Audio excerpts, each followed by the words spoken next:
Hi, good morning. Can I go ahead?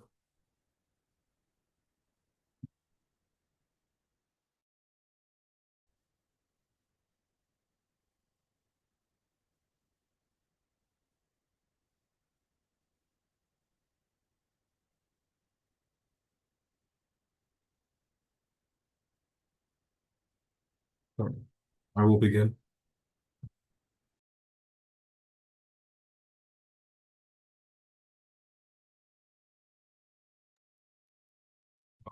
Good afternoon. Um, Today's class we'll be talking about monitoring AI solutions. And in our last class, we talked about how we handled a live machine learning pipeline from end to end. And today we're going to focus on what happens after you automate and deploy your model for real world use case. All right. I'll begin by sharing my slides.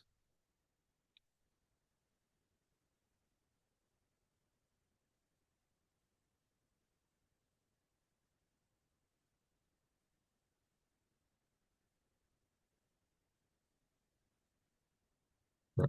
So like I said, we're going to focus on monitoring AI solutions in production. And what happens is after you automate and deploy your model, or you automate your pipelines and you deploy your model, it goes from the training environment to the production environment, which, like we said before, is a completely different environment. Now, in production environment where your model is live and serving or serving real users around the world, you need to monitor that model so that it does not go off course. And that's what we'll be talking about today, right? So in a real world system, after deployment, the most critical stage is your monitoring stage. And when you have to ensure that the model remains accurate, reliable, fair, and secure over time. So we designed Model B, Model C in the last practical class, and then we created the pipeline that will train and update Model C with the new parameters. Now we're going to look at what it is to monitor Model C throughout the entire life cycle of that model. So what is a full AI life cycle? And we've talked about before that it goes from your data gathering, feature engineering, and then your model selection and training, deployment, and then monitoring. So an AI system does not stop evolving once it's deployed, right? The life cycle begins with the data collection and it ends at the monitoring stage, which is after your production, which is in your production environment. And throughout this course, we've used Google BigQuery to handle these entire machine learning life cycles. We've trained data sets and we've created outputs. On a production environment where we don't know what data is coming in, it's the environment is thus a lot more dynamic, meaning that our model is more exposed to user behavior, meaningful data, system conditions, and there are system conditions that are currently changing. So what monitoring allows us to do is monitor all these different dynamic parts of a production environment and make sure that our model stays accurate as possible and performing at its optimal stage. So what are the risks in an AI system? An AI system faces several categories of risk once it's deployed. So one of our first risk is the data risk. So data related risk where the incoming data may differ from the data it was trained with. Right. So in real world environments, our model is performing on new clients, new data. So it doesn't necessarily know where the data is coming from, but it has been trained on that data, so it should be able to handle it. But if But if the incoming data is now slightly off from how the model was trained, what happens is our model starts to make bad predictions, right? The second type is model-related risk, such as a decline in accuracy and an unexpected prediction. Now, this usually comes from a result of a data-related risk, so you can say in a sense that it's connected, right? And then finally, we have the ethics and security. Now, This occurs when a model may develop bias over time. And then,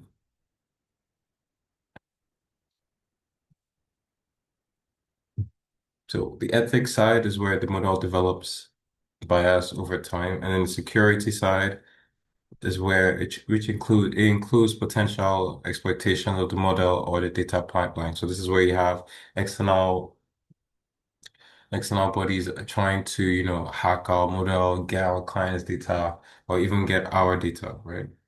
So those are the three major risks in AI system. You have the data, the model, and the ethics and security. Now, the thing about AI models is that it's very possible for it to fail silently, but it's very unsimilar to the traditional softwares because machine learning models have the possibility to degrade over time rather than just failing instantly. And what I mean by that is if a model performs well today, but slowly loses its accuracy or real world data change, right? Because of the real world data change. This degradation,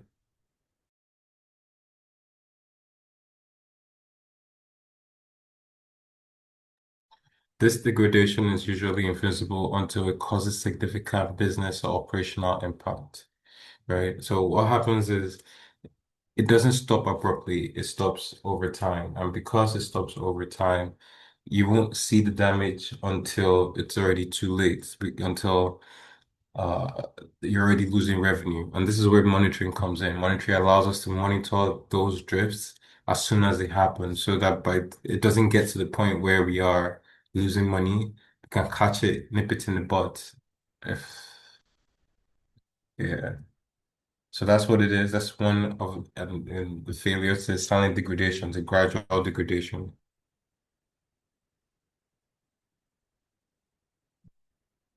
All right. Understanding.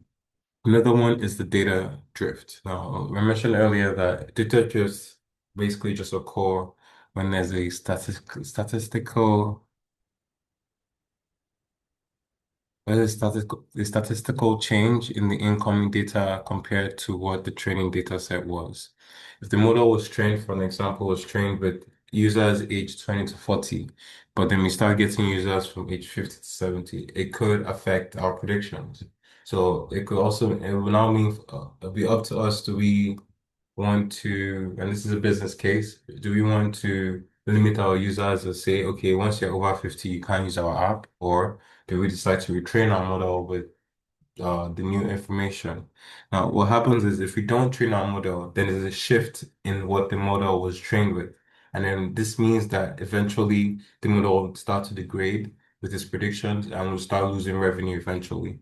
Again, monitoring data shifts, right, and comparing them with what we currently have or against the historical baseline is how you identify significant deviations, right? So what we're saying is we'll look at the predictions that our model made last time, and then we'll check what our model made, let's say the predictions from last week, and then the one we did today. We compare them and see if our model got better or if it went worse. If it went worse, what happened? Where did we go wrong? And then this is how you now start to find and troubleshoot your models and try to see how we can make it better. And basically, what we're talking about is monitoring your AI models.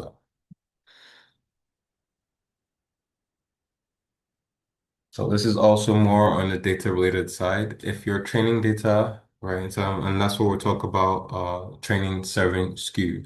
Now, this happens when there's a mismatch between the data used to train a model and the data it receives in production. Like we said, data is very important.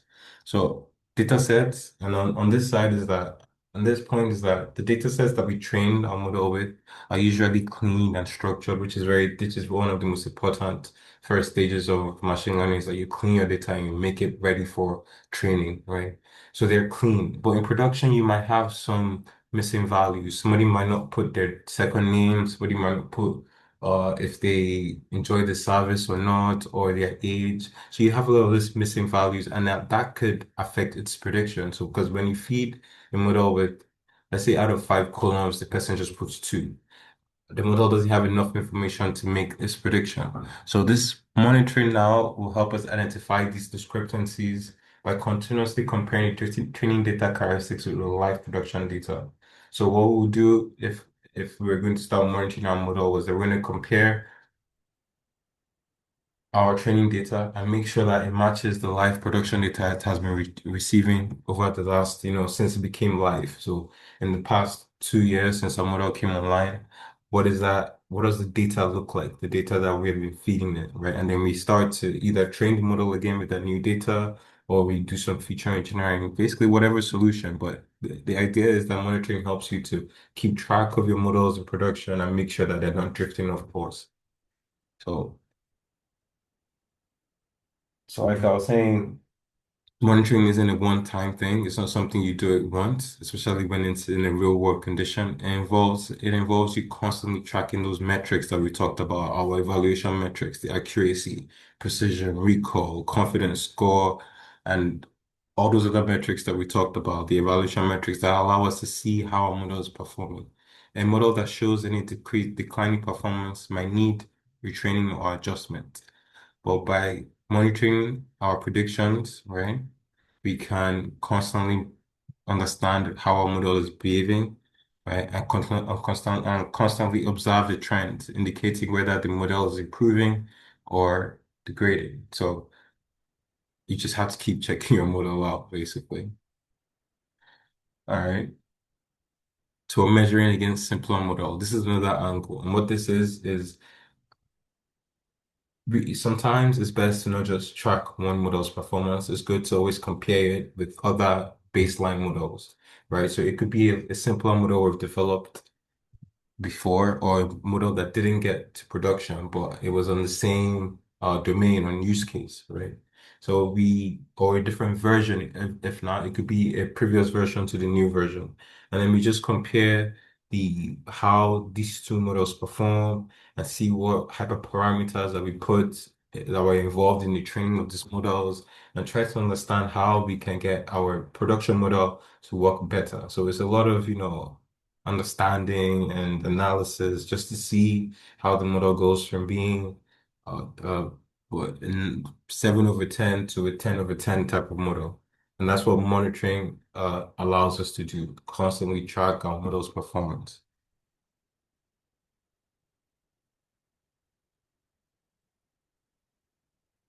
So now we'll talk about feature drift detection.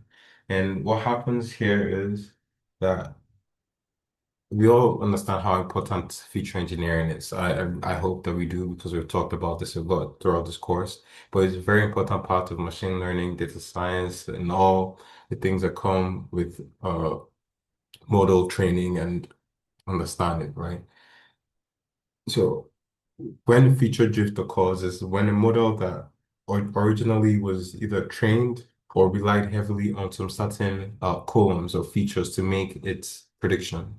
But what happens is that that data now evolves. Let's say we're focused on the person's age at the start of our training process. But now we're seeing that, okay, it doesn't matter the age, everybody's getting the same salary range. And we decide to start focusing on a different column like your location. So let's say people in Lagos are having a lot more interaction with our model, right, compared to other states in Nigeria, right? So we decide to start. So what happens is that the initial columns that we focused on, especially during our training, become irrelevant because now the key thing is that, or that's not necessarily the key thing, but let's say the second important thing is the demographics, the location of the client. Now, if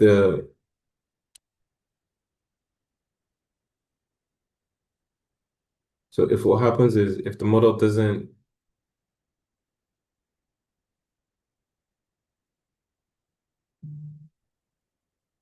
so what happens is that if the model doesn't pick up or is deciding to look at a different feature to make its prediction, is either the model has gone off rail. So what I'm trying to say basically is if a model decides to start using a different column for some reason whatsoever to make its prediction, it means that it has lost the initial source of its training, which was our age. And because, machine learning is basically something that grows continually, right? The more data you feed it, the more it knows. So if a model starts to behave like that, it will lead it to have incorrect predictions. And then monitoring our feature importance, right, helps us understand how the model is making decisions, whether it's still working like we designed it to, or it's going off course and paying attention to the wrong features. So feature drift is detection is a method we use in monitoring AI systems to make sure that our model isn't learning from the uh, wrong systems or the wrong features. So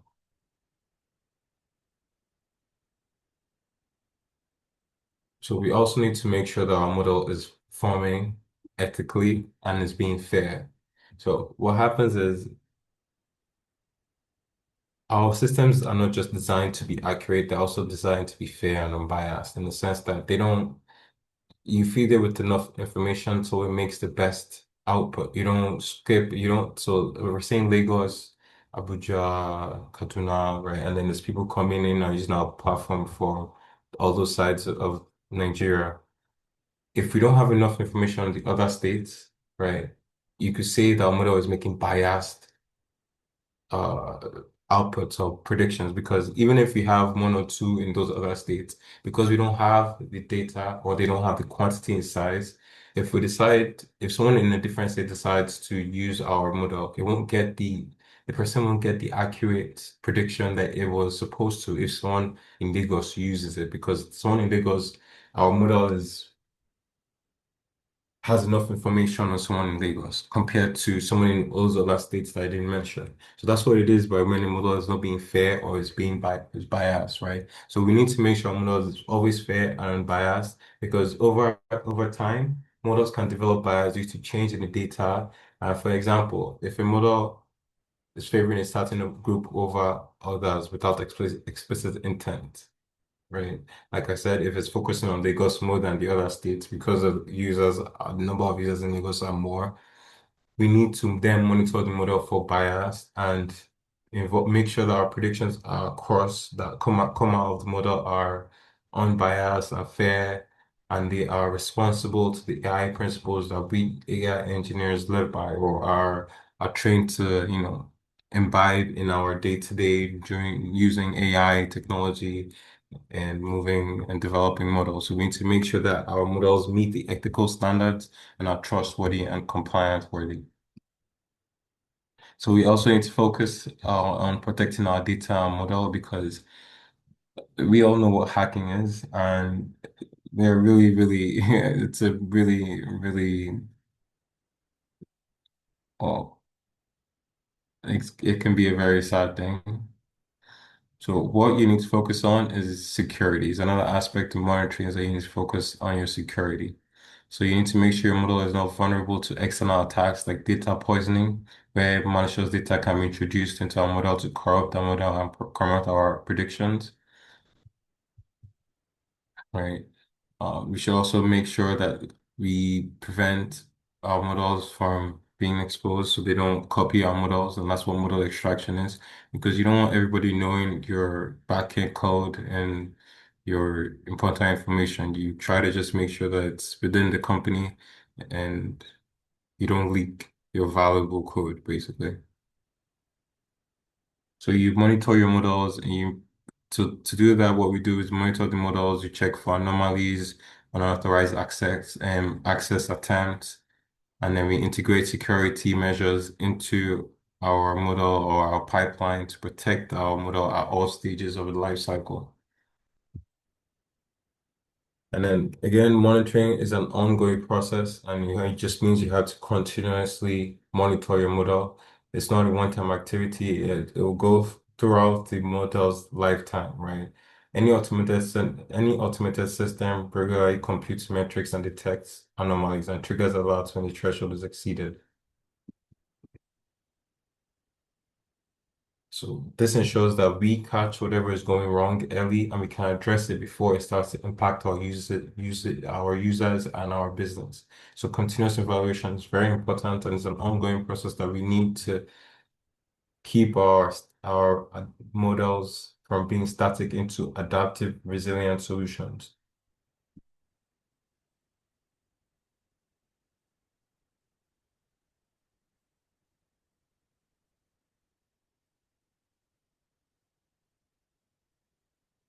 So in our previous class, we automated data pipeline using Google BigQuery schedule monitoring, right? What happens now is that monitoring builds on that. It's our next step. So instead of only generating outputs, we now generate insights about those outputs by storing those metrics and like accuracy and the data quality. We create a feedback loop that informs us that the system is functioning correctly or not. So what monitoring does is it transforms our pipeline into a complete production-ready AI system. So you can only say your model is live in a production level system when you've added your monitoring layer. It's very important to machine learning lifecycle. And then, so a machine learning model, so from a model to an intelligent system. Now, after we trained our model, we're now moving it. So we've created our model, we've done the pipeline, and now we've added some monitoring. So the entire thing is what you call an intelligent system, where you have different parts coming together just to serve our business use case at the model with the model at the core of your application, right? So the model serves as the brain. So a machine learning model in its own is not a complete solution. The model on its own is just a model, right? It doesn't do anything on it unless it starts to make prediction. So it only becomes valuable when you integrate that model into a system and it serves as a brain that maintains the entire system. So what monitoring finally helps us do is it enables that transformation, right? It ensures the system remains reliable, transparent, and aligned with our goals.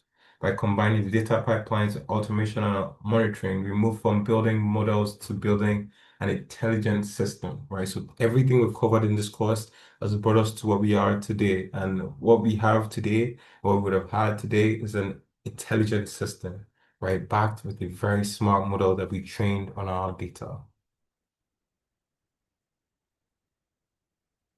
And what is the role of monitoring in AI success?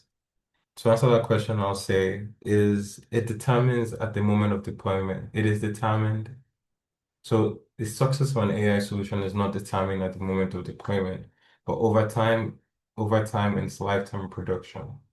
So monitoring allows us to maintain performance, detect risk, and ensure fairness and security. Provides visibility needed to trust and scale AI systems in real-world environments. So I hope that as we move on in our AI journey, understanding and implementing monitoring to our models, we will understand how essential monitoring is to building system, that it is not just powerful, but a model, an intelligent system is unsustainable if it is not monitored accurately. With that, I've come to the end of the class. Thank you for joining me. Although it was short, I hope you can enjoy the session. Thank you for the host. As always, I'm glad to be here and help in whatever way that I can. So thank you. Thank you all. See you next time. Bye.